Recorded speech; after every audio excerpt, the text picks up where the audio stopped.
Thank you to my patrons. Your generosity and commitment to my work is astonishing. I sincerely appreciate it. But when you're downstairs, does it sound like someone's running around upstairs? Anything that's out of the ordinary is worth investigating. And of course, I agree. If you hear a noise that's out of the ordinary upstairs, like somebody running around, you should definitely go upstairs and check that out and make sure you're not the subject of a home invasion. But if you go upstairs and you find nobody or nothing and you can't explain it, should you conclude that a ghost is responsible? No!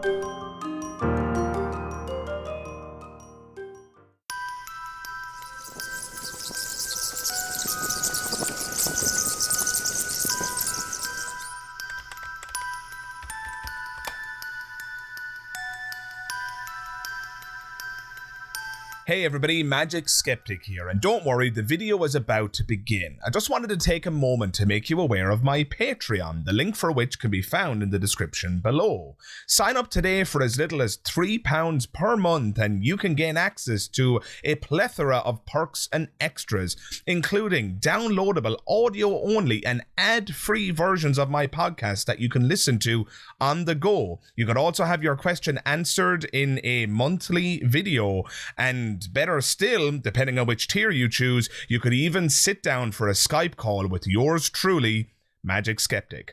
All that is available and much, much more. All you got to do is click the link in the description below. I hope to see you there.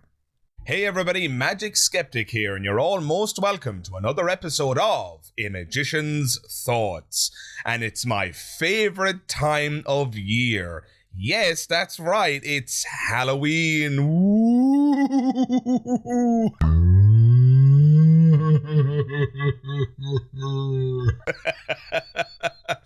It always strikes people as a bit unusual that I, a self-avowed skeptic and atheist and disbeliever in all things supernatural, it always surprises people when they find out how much I love Halloween, given its connection to all of those supernatural elements. But guys, I have to admit, whether it's contradictory or not, I absolutely adore Halloween.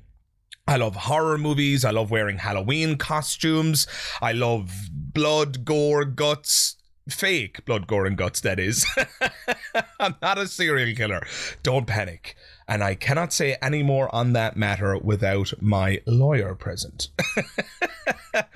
In any case, guys, I do love Halloween. I hope you love it too. Over the next few weeks, I'm going to do a few Halloween episodes, just like I did last year, focusing on various claims that are tied to Halloween. And, you know, what is a more classic example of that than a haunted house?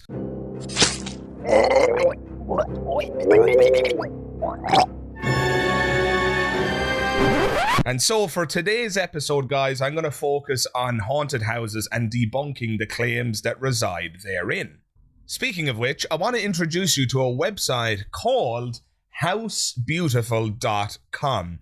Now, I've only had a quick browse through this website, but this is a website that's geared towards all things property. Anybody who's looking to buy a house, decorate a house, rent an apartment, purchase an apartment, all of that good stuff. This is a website that covers all of those details, focusing on aesthetics, property prices, and all that stuff. But I was shocked and appalled that this website goes just a little bit further than those rather conventional and obvious details. They have an article titled 5 Signs Your House Might Be Haunted. Oh, goodness gracious me. Guys, I have to admit, I have to say, when I saw this article, and admittedly, I was looking for sources that I was going to focus on for this Halloween series of videos. But when I encountered this, I must admit, I lost a little bit of faith in humanity. I mean, goodness gracious me. I mean, I know I sound like a broken record with my state of shock here, but this is just unbelievable to me. How sad is it that property websites in 2022 have articles? Now, granted, the article is dated 2021, and funnily enough, it's October 2021, so we're in the anniversary of this article having been published, because at the time of recording, dear listener, it's 2022. If you're listening to this in the future, hello. I don't know if I'm still alive, but hi. In any case, I was shocked and appalled to see this, guys. I mean, let's face it. How unbelievable is it? How absent is skepticism in today's society if property websites include articles that discuss the nature of haunted houses and whether or not your property is haunted? How shocking and disgraceful is that? I mean, I'm running out of adjectives here, but I'm blown away by this. So, for the sake of my own sanity, I have to go through this article and explain to everybody, albeit it'll be pretty damn obvious to you, dear listener, but I have to go through this for my own mental well-being and debunk it. And if anybody out there who's watching this video was even slightly convinced or even agnostic on the notion of haunted houses, I'm hoping to give you some food for thought here. I'm hoping to change your mind above all else. For those of you who already agree with me that haunted houses are bullshit, well then I hope you'll join me on this ride, if not only for the fun and the fact that we can laugh at the idiots who would write or pen such an article. So without further ado, guys, let's jump into this article and reveal the fallacies and the nonsense that lies therein. Here we go. So just before we get to the 5 signs, I need to read a little bit of an introductory section in the article because it offers context for claims that are made later on. And I quote, "Nearly 1 in 5 people say they've seen a ghost, according to the new Pew Research Center, and almost 1 in 3 people have said they've been in contact with the dead. So, if you've been questioning your sanity over some strange, seriously creepy things happening in your home, you're clearly not alone. While many would argue there's no way to definitively prove your house is haunted, there are some signs that it suggests things aren't quite right." As an investigator for the New York Paranormal Society, Laura Pennis has spent the last 12 years researching and examining haunted houses. They are real-life ghostbusters, but their intent isn't to get people riled up. In fact, their first order of business when they take on a case is trying to find a logical explanation for exactly what's going on. Well, I don't know about you folks, but I'm always reassured when the paranormal researchers in question tell us that they're looking for logical explanations, first of all. That's, comforting. I'm incredibly happy to hear that they're exploring these haunted houses in a skeptical and scientific manner. Yeah, it sounds legit. Let's keep reading. "We try to debunk as we go," Pennis explains. "Whatever's left, that's the stuff we hold on to and try to investigate further. It's important not to jump to the idea that anything is a ghost." Author and psychic medium Joni Mayhan, no warning sign there, echoes a similar sentiment. "I'm skeptical of things myself," said the psychic medium. She tells us because while she hosts paranormal investigations and is a ghost magnet herself, meaning she can see, hear, feel and interact with ghosts, she thinks it's important to eliminate natural explanations before coming up with a plan of action. When the New York Paranormal Society explores a house, there are a few things they look for in particular, and a few things they dismiss entirely. So, are you cohabiting with ghosts? Discover the 5 signs that your house is haunted, according to Pennis and Mayhan below. Sign number 1 that your house may be haunted is there's a distinct smell and you can't find its source. No, I found the source. It's okay. This room isn't haunted. It's just me. Oh my God. Look, I'm just going to read this. Let's just read it and just get through these 5 signs as quickly as possible. And I quote, "These are known as phantom scents, and Pennis is not talking about that strange smell from the back of your fridge. In this case, it's a very specific scent that wouldn't otherwise exist in your home. If you smell perfume, that isn't anything you own. Why would you? What's going on there? That could be a sign of something," she says. Same for cigar smoke, if you're not a smoker. Still, her team would be quick to look into other potential causes before saying it's paranormal. On that note, the NIH study hypothesized that phantom odors that only one person can smell may be the result of dry mouth or a reaction to certain medications. So as I often say, we're already in very deep water. Now, I will admit, and I have to extend an olive branch here, I do appreciate the fact that the authors of the article are actually going to some lengths in order to include potential naturalistic explanations. But there is a scent, speaking of odors, there is a fallacious scent that's riding beneath the surface in this opening paragraph. And it's this: a veiled argument from ignorance fallacy. Please notice the implication of this opening paragraph. If they are unable to determine a naturalistic cause for a particular scent or odor, they're likely to conclude that the odor comes from a supernatural origin. But guys, that is BS. One's inability to discover an explanation for something does not constitute evidence for the supernatural. You know what we have to say if we can't find an explanation for something? Shockingly enough, we have to simply say that we do not know the origin. It's that simple. If we get a smell or detect an odor that we can't explain, you don't just get to jump to ghosts. That's fallacious in the extreme. This is known as an argument from ignorance fallacy, which is to say, the fallacy of concluding that something is true simply because it hasn't been proven false, or vice versa. So in this case, they're likely to conclude that it must be a ghost that's producing the odor or something supernatural that's producing the odor simply because they can't falsify it, simply because they can't come up with a naturalistic explanation. That is bogus. I think the most compelling evidence here for my interpretation is the following sentence. Still, her team would be quick to look into other potential causes before saying it's paranormal. Translation: after looking into other potential causes and failing to find any, her team is going to conclude that the origin of the odor is supernatural. This is craziness. Perfume and cigar smoke and one's smelling of it could be explained in so many potential ways, right? So many potential ways. It could be on somebody's clothing. It could be just somebody imagining the smell. Sometimes we swear that we hear something or we swear that we smell something, but there's really nothing there at all. Our brains aren't perfect and our sensory perceptions misfire every now and then.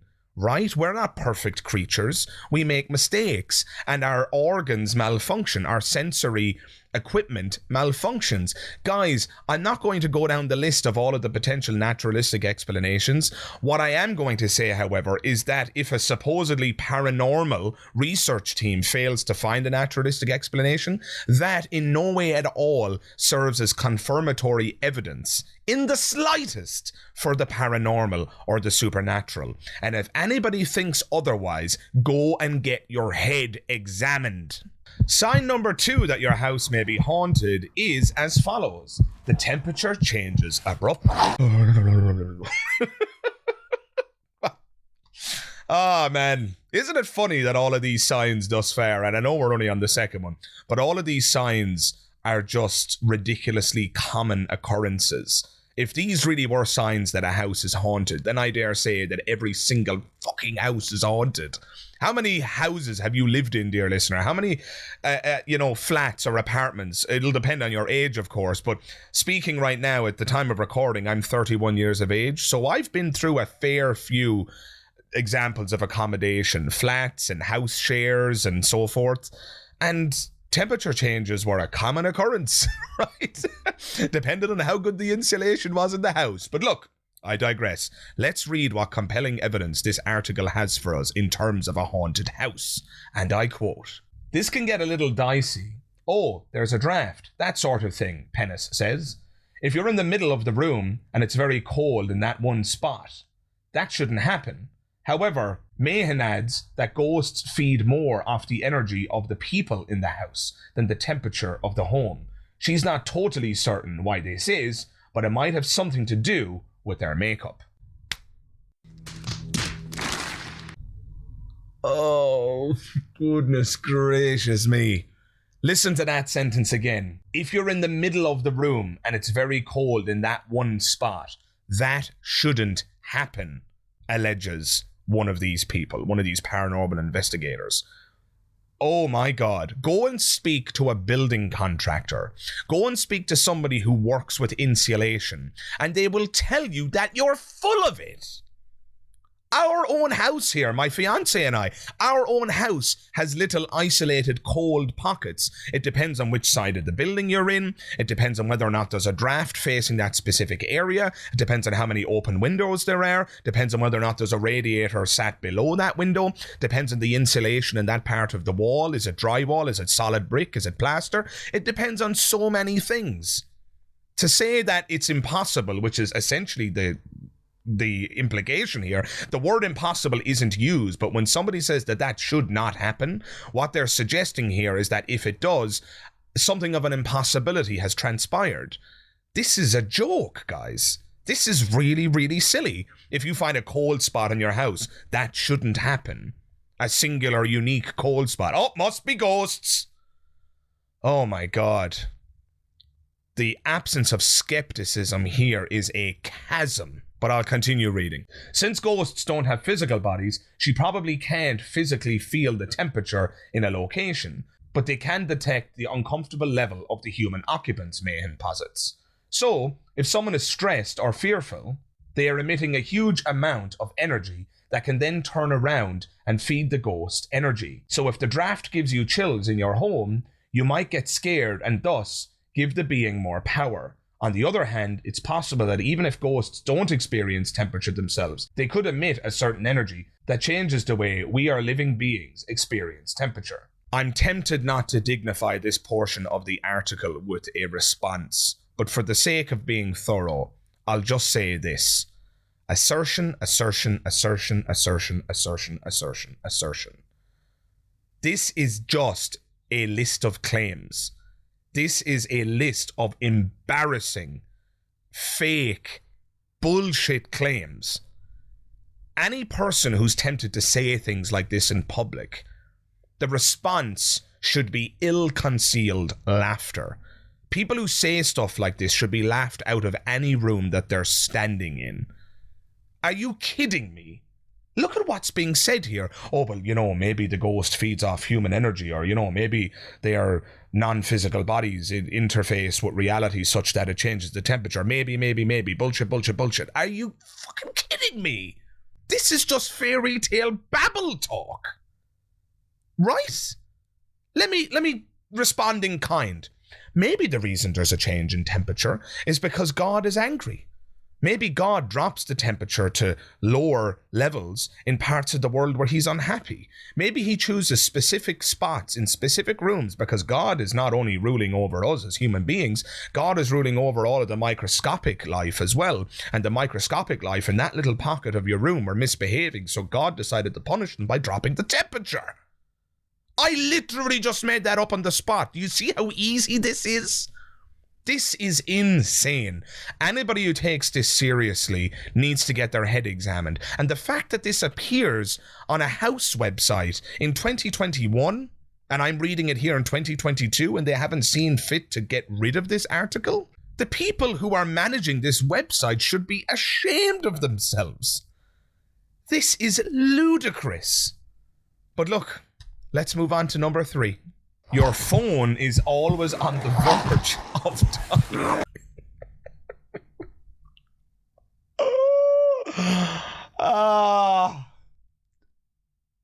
I'm being beaten into submission here. I'm sorry, dear listener. I'm sorry if this is painful. Look, I'll read it. I'll read it for what it's worth. But I wouldn't expect much if I were you. Not with that title for this paragraph. But I quote, "And not because your phone's old or you keep forgetting to place it on the charger. The same rule applies to all of your electronics. If you just switched the battery in your remote and the next day it's dead, you wouldn't necessarily think it's paranormal, but it's worth taking note of it," Pennis says.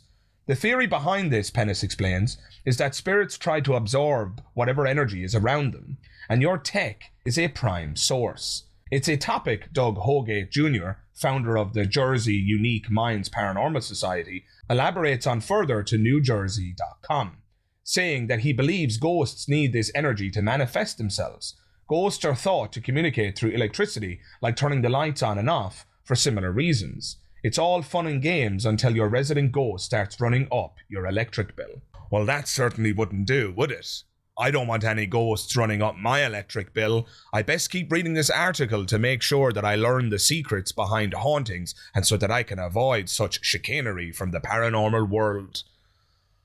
Oh my God, each sentence is making me lose even more faith in humanity, and I didn't think that was possible. Guys, I don't want to patronize you as viewers and listeners of my material, but again, for the sake of being thorough, you tell me, what are the possibilities in terms of a phone going dead even after it has been charged? Can you think of any naturalistic explanations? I don't know. Here's one. Maybe you have a faulty battery. Maybe your phone has a battery fault engineered into it, which is something that I seem to recall reading recently, where manufacturers, and again, fact check me on this, dear listener, I'm not saying this is gospel, I'm just saying it as an example. If this is false, I'm happy to eat my words on this. But I did read that there are phone manufacturers and electronics manufacturers that will manufacture in flaws that will present themselves or manifest themselves over time so that the consumer is forced to upgrade the product and pay the company for a newer version, for a newer iteration. Now, again, even if that's not true, that explanation already has a higher intrinsic probability of being true as opposed to ghosts are absorbing the energy from my electronic device. Jesus Christ. Who are these people? Do you actually know somebody who, when their phone goes dead, says, fucking ghosts again. You just won't leave my phone alone? Oh, guys, I don't know what to say. I honestly don't know what to say. Do you know what? I'm true to my word. I don't know what to say. Let's move on to number 4. Sign number 4 that your house is haunted is as follows. There are mysterious noises. And I quote, again, this is where Pennis's team tries to debunk first. Do you have a rodent problem? A raccoon in your chimney? They could get in and out, and you'd never know, she explains. What Pennis looks for is the frequency of the noises and the type of sound. Every house settles, but you start to learn your house and what's normal, she says. I'm just going off my own experience, but when you're downstairs, does it sound like someone's running around upstairs? Anything that's out of the ordinary is worth investigating. And of course, I agree. If you hear a noise that's out of the ordinary upstairs, like somebody running around, you should definitely go upstairs and check that out and make sure you're not the subject of a home invasion. But if you go upstairs and you find nobody or nothing and you can't explain it, should you conclude that a ghost is responsible? No! Obviously not. That is the complete absence of skeptical thought. The only honest answer in that scenario is, I don't know. Maybe what you heard was the neighbour's television. Maybe they've got a TV upstairs in their house and you live in a terraced house and you heard banging upstairs, but it's really upstairs and next to your house. There's a possible naturalistic explanation. Maybe, as the article pointed out, again in fairness, it was a rodent or a raccoon, but it's since escaped and so you can't find it. Just because you can't find the source doesn't mean that it's ghosts. And also, if you're quite a jittery individual who's subject to these kinds of alarmingly unskeptical conclusions, maybe you didn't really hear anything at all and you're just creeping yourself out because you were just watching a horror movie. Again, our sensory apparatus can misfire, especially when we're afraid. This has happened to me, folks. I call myself the magic skeptic, and you'd laugh at this, and my fiance would confirm it were she here right now, but I'm the biggest baby. I'm the one who's most frightened in the room, despite all of my skepticism and my lectures and my nonsense about being, reasonable. But I'm the biggest scaredy cat in the house after we watch a horror film and have to go upstairs to bed. I'm the one who swears he heard something. I'm the one who thinks I see something in the darkness. I'm an idiot. Right? The truth is, guys, despite all of our rationality and our reason and our skepticism, it's possible to become convinced of something in a moment of fear. It's possible to see something that isn't there or hear something that isn't there because we're not perfect. We are fallible creatures, right? I get scared and I behave irrationally, right? But the key thing is, and the most important thing is that when we return to our sobriety in terms of fear, when we return to our normal mindset, the important thing is to be able to acknowledge that the experience we just had may very well have been caused by fear and a psychological predisposition that was completely freaked out, right? If you were in a state of mind where you were incredibly jittery and nervous, it's possible to have audio visual hallucinations and experiences that creep you out even further. One could even argue that these things are, evolutionarily speaking, beneficial. The assumption that there's an agent hiding in the dark, or the assumption that there's a noise in the dark, or that there's something in there that's going to hurt you, is beneficial for your survival. It's better to assume danger than to assume safety when you're in the darkness and when you're creeped out. There are good, solid evolutionary reasons to explain this phenomenon, whereby even rational, skeptical people like myself can swear that they heard something running around upstairs, or swear that they heard something behind them, or that they saw something peering at them through the darkness or something, right? But again, all of these things are explicable through purely naturalistic means. At no point do we need to resort to ghosts as an explanation. And if you do so, guys, you're just demonstrating your lack of skepticism, and worse still, you're demonstrating that you're a moron. But I digress, and I quote, she cites one building the Society examined in Staten Island, where the entire team heard the sound of footsteps, even though no one else was there. The noise kept happening throughout the night, eventually hitting a point where it sounded like someone was charging at them, full speed, sending a subway foot-long wrapper flying as the sound passed that spot, only to stop abruptly the second it seemed like the invisible intruder was about to collide with them. It sounded like bare feet on wood running. That's a very distinct sound, she says. I have no idea what happened. It was very odd. I'm going to read that last sentence again because I think it's the most important sentence in that entire passage. And I quote, I have no idea what happened. It was very odd. Exactly. You don't know what happened. What you're describing is that a bunch of people heard something that they thought sounded like bare feet running. Sounded like bare feet running. That doesn't mean that it was. It means that the collective agreement among the group is that it sounded that way. But the truth is, you don't know what created that sound. You don't know if it was feet. You don't even know if it was human. It may very well have been an animal or something else entirely. You have no idea what it was. And that's where the conversation should end. Continuing to speculate and then beginning to assert that it was paranormal and using that as evidence to bolster a supernatural case for the existence of ghosts and hauntings and haunted houses is ludicrous. It is irrational in the extreme.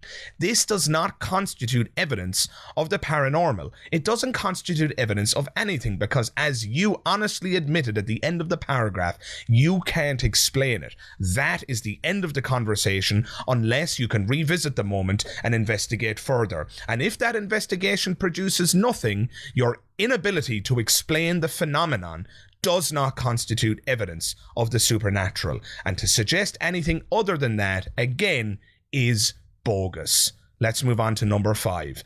Last but not least. We're almost there, dear listener. We're almost there. And the 5th sign for your house being haunted is as follows. You regularly feel a weird sensation on the back of your neck. And I quote,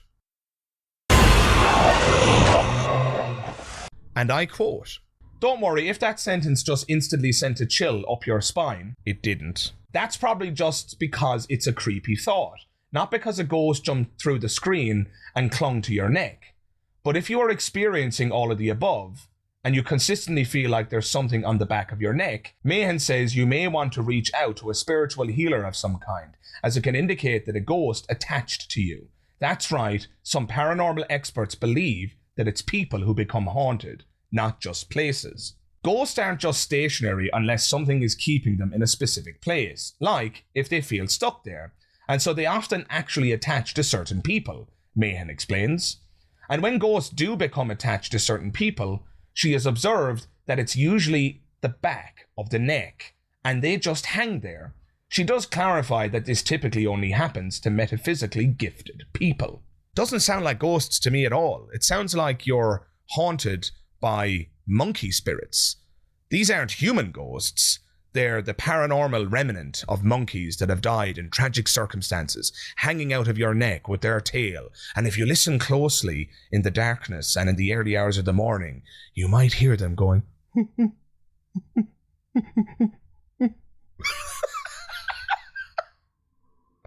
Do you see how easy this is? Do you see how silly this is? You see how easy it is to just invent bullshit on the spot? Guys, I kid you not. I haven't scripted this video. I didn't come up with that monkey thing last week and decided to put it in the video today, nor did I come up with any of the other riffs that I have engaged in this video. It's just that easy to bullshit. Bullshitting comes easy to people. It's really easy to say stuff that's untrue. But if you put it in an article like this and you dress it all up in fancier verbiage and paranormal, investigative, loosely sounding scientific talk, suddenly it sounds more plausible. But yeah, if you feel something on the back of your neck, my very first piece of advice would be to go to the doctor. I don't want to bring things down, dear listener, certainly not in the final furlong of this video, but you could have a medical condition, you could have a muscle problem, you could have a bone problem, goodness gracious me, you could have a tumor in your neck, and maybe that's why you feel like there's a weight there. I don't know. I'm not a medical doctor. I'll tell you what I wouldn't be tempted to conclude, though, that there is a ghost hanging out of my neck. Really? A ghost hanging out of my neck. People get haunted, not places. Yeah. Good one. Jesus Christ. Guys, I don't know. I'm just blown away. I'm blown away by the contents of this article. I have to believe, for the sake of my belief in humanity, I have to believe and conclude that to some extent this article must be written with tongue-in-cheek in mind. It has to be some kind of a piss take. Please tell me, dear listener, that this isn't real. Jump into the comments below and tell me what you think. Do you think this article was written sincerely? Do you think that this was written with the intent of relaying factual information for people to use as a guide to investigate their own homes and to determine whether or not they're haunted? Please tell me that this is a joke. Please restore some faith of mine in humanity and tell me that this is a piss take. Because if it isn't, guys, I'm really lost for words. And with that, guys, I'm going to leave it there for this first episode in my Halloween series of videos. I hope you enjoyed this video, despite how painful that article was to get through. At least we had a bit of a laugh along the way. If you enjoyed it, please do jump into the comments below and let me know. And, while you're at it, guys, in the comments below, do you agree with the criticisms I launched? Would you have tackled these claims differently to how I did? And if so, how would you do that? Let me know as well in the comments below if you would have approached these claims differently. If you think that my debunking of these claims could have been better, if you have any constructive criticism, in other words, I'd love to hear it, guys. One of the things I love about this community, and you will see me very active in the comments below each video every week, but one of the things I love most is that there are viewers of mine that are very well philosophically informed, and they jump into my comment thread and they help me and they teach me, and I learn a lot from you guys, and I say that humbly. I present my work to you humbly in the hopes that you guys can help me improve upon it, if indeed there are any areas of improvement. And so yeah, if there's any constructive criticism you have to offer in terms of how I've approached these arguments, I'd love to hear it in the comments below. Also, need I say it, if you disagree with me, full stop, if you think that I've gotten this wrong and you think there is, credible evidence for ghosts or haunted houses, let me know. Jump into the comments below and tell me, and perhaps you have a video link for me, or you want to provide a particular piece of evidence that's going to change my mind. Because guys, as Matt Dillahunty put it, and I'm always quoting him saying this, I want to believe as many true things and as few false things as possible. So if indeed there is evidence for the paranormal out there that I've just missed, and if this article hasn't done the best job of relaying that evidence, but you know of evidence that would in fact change my mind, please tell me in the comments below. I'd love to hear it. Expect a challenge, by the way. I'm not just going to take it on your word. I'm going to ask questions and I'm going to argue back, and we'll test your evidence if you have any. But other than that, guys, I hope you enjoyed the video. Drop a like on it if you can. It would be awesome. That helps out the channel enormously. And if you'd like to support the channel, You can also become a patron. If you'd like to do that, jump into the description box below and you'll find the link to my Patreon page where you can sign up for as little as £3 per month. And for that, you'll gain access to a plethora of perks, bonuses, and extras. Obviously, guys, no pressure on the Patreon front. I would only like you to sign up if you're willing and able. In other words, if you believe in my mission and you can afford to support it. Other than that, thank you very much for watching this video, and I hope to see you in the next one. All the best. Bye-bye.